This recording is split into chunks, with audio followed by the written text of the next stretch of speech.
Hi friends, మేము live ఫిష్ని 3 kgs తీసుకున్నామండి. మనకి బీచ్ బయట ఫిష్ ఫ్రై దొరికింది కదా, సేమ్ అదే ప్రాసెస్లో మేము ఇంట్లో ట్రై చేసాము. సూపర్ టేస్టీగా ఉంటుంది. వీటన్నిటిని శుభ్రంగా వాష్ చేసుకొని ఇలా ముక్కలు కట్ చేయించుకొని మనకి రుచికి తగినంతగా ఉప్పు, కారం, పసుపు, అలాగే అల్లం వెల్లుల్లి పేస్ట్ 2 టేబుల్ స్పూన్ వేసుకొని కార్న్ఫ్లోర్ 1 కప్ వేసుకోవాలండి.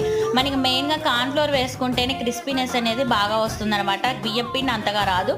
ఈ విధంగా 2 టేబుల్ స్పూన్ ఆయిల్ వేసుకొని ముక్కని ఈ విధంగా బాగా మసాజ్ చేయాలండి. మన చెయ్యి మంట పుట్టినా సరే ఒక 10 నిమిషాల మటుకి మసాజ్ చేస్తేనే ఇవి ఫిష్ ఫ్రై అనేది సూపర్ టేస్టీగా ఉంటుంది, ముక్కకు అన్ని పట్టి.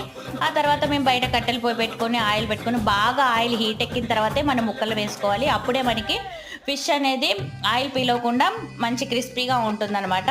ఈ విధంగా ముక్కలన్నిటిని వేసుకున్న తర్వాత ఇలా అటు ఇటు కదుపుతూ మనం ముక్కలన్నిటిని ఇలా కలర్ మారిన తర్వాత తీసేసుకోవాలి. అంతే, సూపర్ టేస్టీగా ఉండే ఫిష్ ఫ్రై రెడీ అయిపోతుంది.